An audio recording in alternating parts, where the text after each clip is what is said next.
You know that feeling. You've wrestled your research to the ground, got all your ducks in a row, maybe the interview's transcribed, articles highlighted, perhaps even your initial coding looks pretty solid. Yeah, you feel like you've done the heavy lifting. Exactly. Put in the hard graft, but then kind of hit that wall. Hmm. How do you actually turn all that raw material into something, meaningful? How do you dig out those key insights? That was the whole point, right? That is the exact puzzle we're tackling today. Welcome to this deep dive. Right. We're not just skimming headlines here. Think of us as your guides, sort of navigating the sources you've gathered. Our aim, it's really to pinpoint the knowledge that matters, find those unexpected connections, and, well, equip you with a deeper understanding. All without feeling like you're drowning in data. Precisely, without that data deluge sensation. Okay, so for this deep dive, our focus is sharp. You've given us this rich set of materials all about querying data within NVivo. That's right. So our mission today is to shed some light on how you move beyond that first stage of coding identifying themes to really analyzing the data, Yeah. spotting patterns, tracking trends, and ultimately building knowledge. We'll be digging into the different query types, understanding their role in the whole research journey. Yeah, because a question that pops up a lot in the material you shared is, okay, I've done my coding, now what? It's such a common point, a pivotal one, really. And NVivo or other similar software, it offers these, well, remarkable ways to examine your data from lots of different angles. Things that would be just incredibly time-consuming otherwise. Oh, absolutely. Or even impossible manually. I mean, imagine trying to systematically compare how, say, different demographic groups talk about a specific theme using just printed transcripts and highlighters. Oh, wow. Yeah, that sounds like a nightmare. It quickly becomes one. That's where the real power of these tools comes in. Okay, let's unpack that a bit more. Yeah. The sources are pretty clear, aren't they? That while the software is powerful for, like, slicing and dicing data, it should always be serving your research questions, not the other way around. That's a really crucial distinction. It's easy to get sucked into just clicking features, Yeah. But the best analysis, it always comes back to your core research aims, your strategy. The software helps you execute that strategy. It shouldn't define it. Right. Keep the focus. Yeah. And linked to that strategy idea is this concept the material calls an interrogative mindset. Yes, I like that term. Effective exploration really starts with asking good, sharp questions. Questions that your queries are then designed to help answer. And these aren't static questions, are they? They evolve. Exactly. They should change as you go from, your first look at the literature to testing those little hunches that pop up when you're deep in the data, and then right through to nailing down your final results. So when we talk about these queries in NVivo, what's the basic structure? How do they work? At its core, any query in NVivo is pretty simple conceptually. You give it criteria, basically, the instructions or the question you're asking. Yeah. And the software gives you the results, the data that matches those criteria. Simple enough. And here's a really practical tip from your sources. It's almost always a good idea to save the instructions, the query criteria itself. Okay. Why save the instructions? What's the benefit there? Well, the Go Girl project example in the material illustrates this well. If you're working with data collected over time, say longitudinally, Right. or if you think you might need to ask similar questions later on, saving that query setup saves a ton of effort. So you don't have to rebuild it from scratch every time. Exactly. You just revisit your saved instructions, maybe tweak them a bit for new data or a refined focus, and off you go. That makes a lot of sense. Working smarter, building on what you've done. Now, the sources also talk about this analytic journey after the initial coding. Can you elaborate on that? Yeah, the material brings up this really useful framework from Beasley. Describe, compare, and relate. Describe, compare, relate. So after coding, this kind of iterative process pushes you to first describe what you found within each code or concept. Like really paint a picture of each piece of the puzzle. Get a handle on each theme individually. Right. Then you move to comparing how these concepts show up across different cases or groups, asking yourself, what's similar, what's different? Challenging the data a bit. Constantly. And finally, you look for relationships within the data across different parts of it, using queries as your tools to investigate those potential connections. Okay, so it's less like a straight path and more cyclical. Yeah. Questioning, exploring, refining your understanding as you go. Definitely more of a cycle, or maybe a spiral, deepening your understanding each time around. And what kinds of outcomes can we expect from doing this kind of deep analysis with NVivo queries? Well, the sources point to several key things. One is thick description. Second description. Yeah, going beyond just summarizing what people said to give this really rich, detailed understanding of the context, the meaning behind the words, adding depth and color, basically. Okay, like the why and how, not just the what. Exactly. Another big one is theory development. New theoretical ideas often emerge from spotting these patterns and relationships in your data. Right. And while maybe not the main goal for all qualitative work, queries can also help with theory testing, checking specific hunches or hypotheses systematically. Okay. And finally, all this rigorous analysis can lead to really practical applications like informing policy or evaluating programs. That idea of theory building can sometimes sound a bit intimidating, can't it? The sources acknowledge that. They do, and they offer a really helpful way to think about it, drawing on Coffey and Atkinson. Yeah. They suggest seeing theory building simply as connecting different ideas and spelling out the patterns and relationships between your core concepts. So less about some grand abstract thing and more about just making connections explicit. Pretty much. It makes it feel much less daunting, more like a natural next step from the analysis you're already doing. Spotting links, seeing how things relate, asking those why and how questions. Okay, so where do we actually begin with building these associations? The source is really stressed looking closely at individual codes first. Absolutely. The material suggests really focusing on the codes that seem central or, most significant to your topic. How do we know which ones are central? Well, it could be a code you've used a lot across your data, or one that stands out visually in things like project maps, or maybe even one you've just found yourself writing lots of notes or memos about already. Okay, trust your instinct a bit too. Definitely. And once you've picked a key code, there are several practical things you can do to really explore it. Such as? Give us some concrete actions. Well, the first and maybe most crucial step is simply to review the code thoroughly. Read through the actual bits of data you've tagged with that code. Refine your understanding of it. Jot down new thoughts or questions in a memo. Just immerse yourself in it again. Precisely. And you can also sort of give the code a job description. Ah, a job description for a code. Yeah, like what's its purpose in your research? How does it function alongside other themes? And then you can even give it a performance review. Seriously, how? Does the data you've actually coded to it really match that job description? Is it performing its role effectively? I like that analogy. It makes it concrete.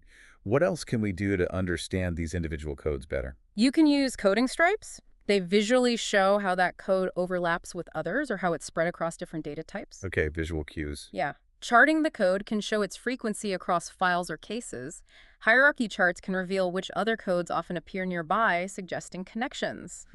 Seeing relationships. And making a project map with that code at the center helps you visualize all its connections within your NVivo project.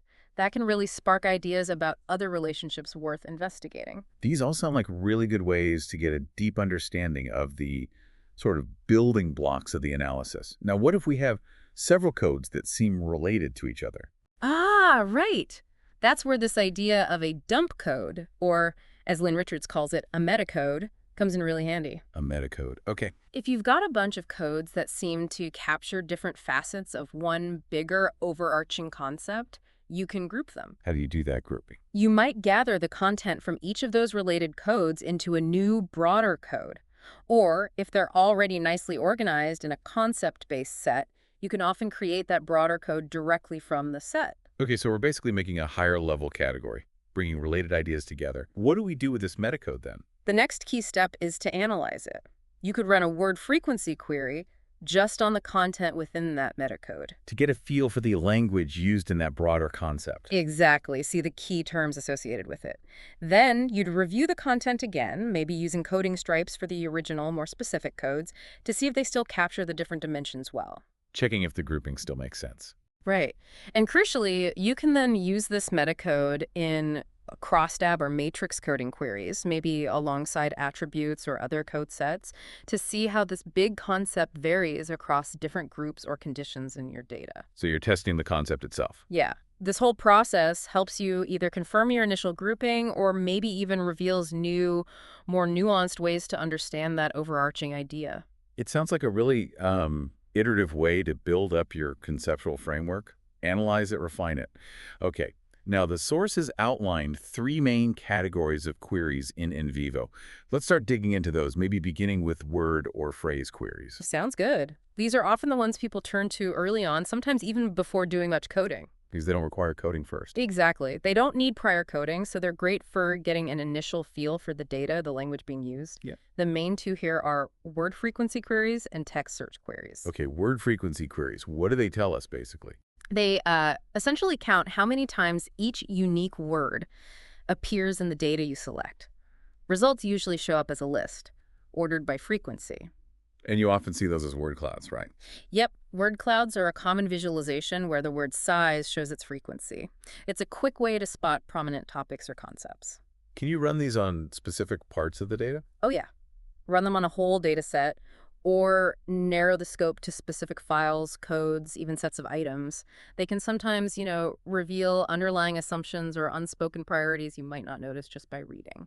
Interesting. Okay, and the other type in this initial exploration category is text search queries. That's right.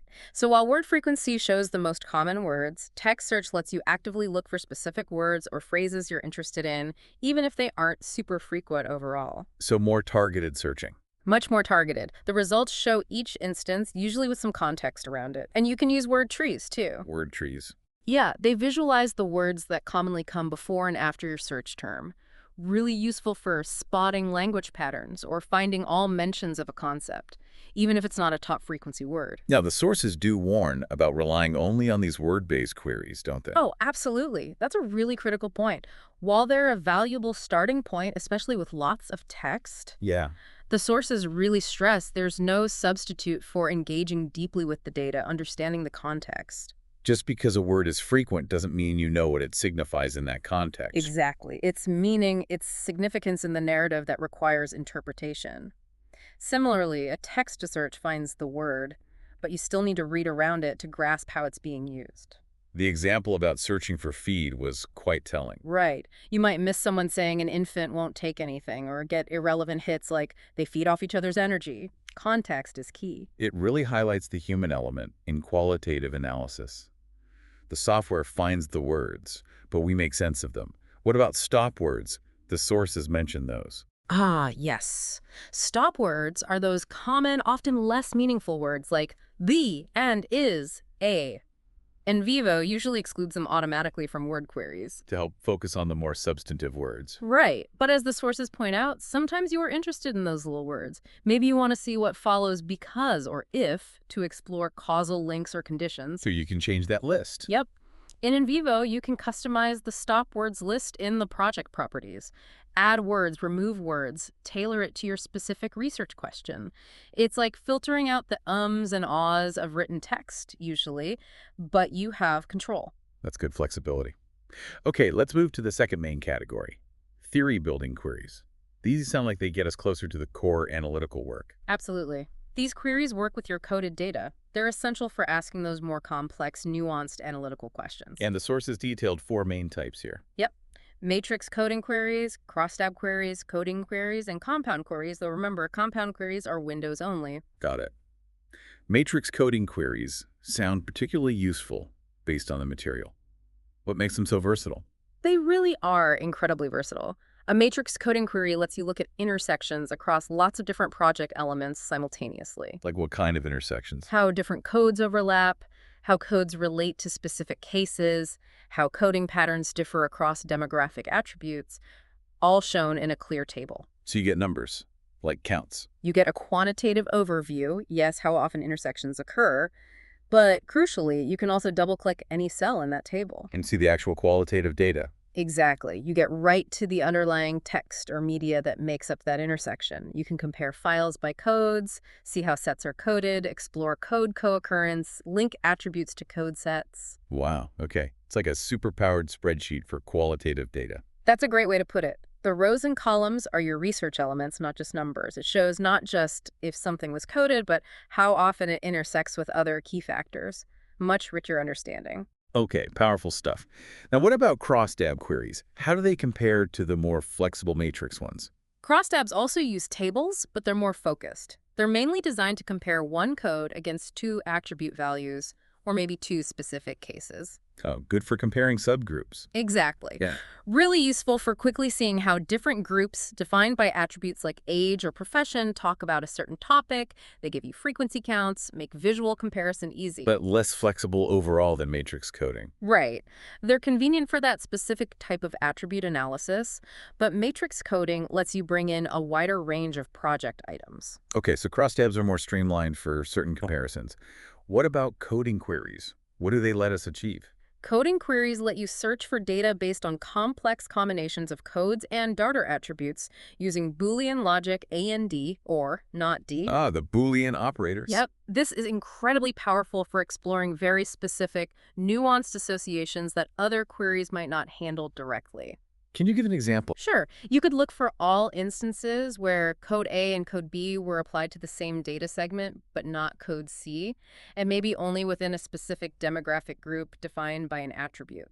Wow, that's getting really specific. It lets you get very precise, really test those detailed hunches you develop as you get deeper into the data. A very precise tool for drilling down. Yeah. And the last theory builder was the compound query windows only we noted.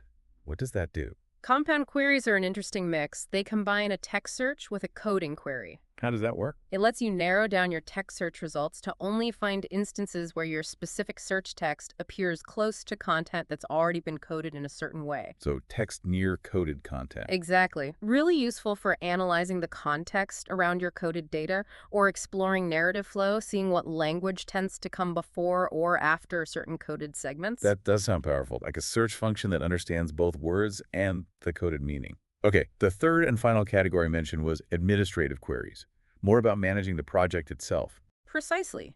These help organize and evaluate your project structure and the coding process. The sources highlight two main ones: the group query, again Windows only, and the coding comparison query. What does a group query help with? It helps find items in your project associated with other items. The results are usually lists or groups of these connected things. How might you use that? Researchers often use it to check the project's structural integrity, or maybe gather specific items into sets for more analysis, like get a list of all codes applied to one error view or all sources linked to a specific case. Okay, useful for organization and quality control. And the coding comparison query. What's its main job? This one's really vital, especially for team projects. It lets you directly compare the coding done by two or more team members. To check for consistency, intercoder reliability. Exactly. It gives you stats like a kappa score and percentage agreement to assess consistency. But crucially, it also highlights the specific places where coding agrees and disagrees. Ah, so you can see exactly where the differences are. Right. Which is invaluable for team discussions, resolving those discrepancies and refining the codebook to make sure everyone's on the same page. You can even visualize the agreements and disagreements with coding stripes. A critical tool for rigor, especially in team research. Now, the sources also talk about applying these queries to both within-case and cross-case analysis. How does that work? Sure. Within-case analysis is all about getting that deep, nuanced understanding of a single case. Focusing in. Right. And the sources point out that pretty much any query can be used for within-case analysis. You just limit the query scope to that specific case or the set of sources related to it. So you could run a coding query on just one interview. Yep. See all the codes applied there. Or use a matrix code inquiry to explore code relationships just within that single case. Okay. And cross-case analysis obviously looks across multiple cases. What's the main goal there? Usually, it's about increasing the generalizability of your findings beyond just one instance, and also understanding how processes or experiences might vary across different contexts or groups. How do queries help with that? Matrix coding and cross-tab queries are particularly good for this. You can set them up with cases in the rows and key codes or sets in the columns. To compare across cases directly. Exactly.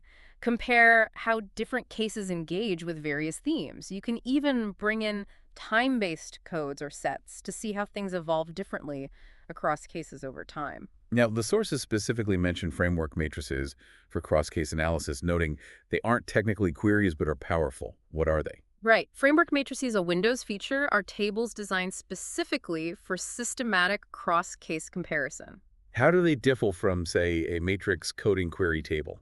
The big difference is that framework matrices display the actual qualitative content in the cells, not just counts or coding references. So you see the text summaries or quotes right in the grid. You got it. NVivo can auto-populate the cells with the coded content that intersects the row, usually a case, and the column, usually a theme. Or you can use it for data reduction and manually enter summaries or key quotes. That sounds incredibly useful for direct comparison. It is. It allows for really direct, nuanced comparison of how themes play out across different cases. Plus, you can sort cases by attributes within the matrix, helping spot patterns and also outliers. A really efficient way to synthesize and compare across cases. Now, as we're running all these queries generating output, what's the best way to keep track of the insights that are emerging? This is so important. The sources really hammer this home. Document your insights immediately. Don't just save the query results and move on. No, make it a habit. Write down what you learn from each query, even if the finding is, well, that there's nothing significant there. Why is that so crucial? It saves so much time later. You won't risk running the same query again because you forgot what it showed. It also prompts you to think deeper, ask more refined questions, and importantly, these notes become the building blocks for your final write-up. So actively engage with the findings as they come. Use memos in NVivo, maybe, or a separate document. Exactly. Keep track somehow. And remember, NVivo also has other visual displays, charts, graphs, maps beyond the queries themselves. Those can be another great way to spot patterns, so explore those too. Good point. And this analysis process, it's not usually just a one-off, is it? The sources mention iterative searching. What's that about? That's really fundamental to good qualitative analysis. When you save query results as new codes in NVivo, Yeah. you can then use those new codes as input for your next query. It becomes a cycle. So the output of one query feeds the input of the next. Precisely. You might start broad, exploratory. Then, based on what you find, you refine your focus, ask more targeted questions and follow-up queries using the results from the first one. It's this iterative cycle of question, explore, refine, question again. That's often where the deepest insights come from. That makes sense. Building layer upon layer. Finally, the sources briefly touch on reports in NVivo, which we keep in mind there. NVivo does have pre-designed report formats you can export or print easily. But there's a catch. There's a strong caution in the sources. Don't just run these reports without applying filters first. Why not? You'll likely just get buried in information, much of it irrelevant to your specific question. Information overload. Totally. It's much better to explore the report properties first, understand what's in each type, and then use the filters to tailor the report to exactly what you need for your analysis. So be just as purposeful with reporting as with querying. Focus on relevance. Precisely. Focus on what matters for your goals. Well, this has been an incredibly useful deep dive into NVivo queries. To quickly recap some key takeaways. We've looked at those three main query types: word-based, theory-building, administrative, and stressed that understanding why you'd use each is more important than memorizing functions. Absolutely. We highlighted that basic two-part structure, criteria in, result out, and really underscored the iterative nature of using queries, always coming back to asking good questions of your data. And maybe, as you think about your own research, start considering which of these query types could help answer your specific questions. Which ones feel most relevant to your goals right now? Yeah. So now that you have this richer toolkit for interrogating your data, what unexpected stories or patterns might those questions actually reveal? Think about how that ability to slice and dice your data with queries might challenge your first assumptions. And maybe lead you to a much deeper, more nuanced understanding in the end.